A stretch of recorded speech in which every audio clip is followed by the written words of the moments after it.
When you learn to drive, you need to pick an instructor that can help you pass first time, yet more importantly, mold you into being a safe driver. Don't make the mistake of just picking the cheapest. Find out what their pass rates are, because if you have to resit your test, getting your full license will end up being more expensive in the long run. It's important to have an instructor you're comfortable learning with, because you must feel safe and confident with them. The best time to book your lessons depends on your circumstances. We can arrange your lesson to be after school or college, at lunchtime or after work. Basically, whenever you feel comfortable and not rushed. It also makes great sense to book a block of lessons, as you benefit from sticking to a routine. You're free to choose where you want to start your lessons from, college gates, from your home, or outside work.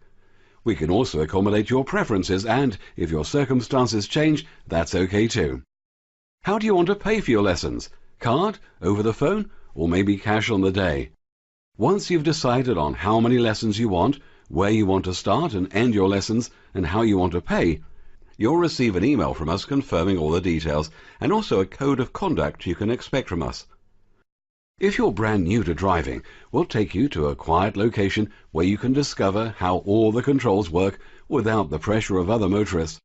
Your instructor will be patient and push you to make progress at a rate that may feel a little out of your comfort zone, but only as far as he knows you can cope. So, when you pass first time, where will you celebrate? Will it be a trip to the local McDonald's or a day trip somewhere? You decide. Pick up the phone and get in touch now, so we can get you behind the wheel as soon as possible. Don't wait any longer to join the growing list of local students who have passed with us first time.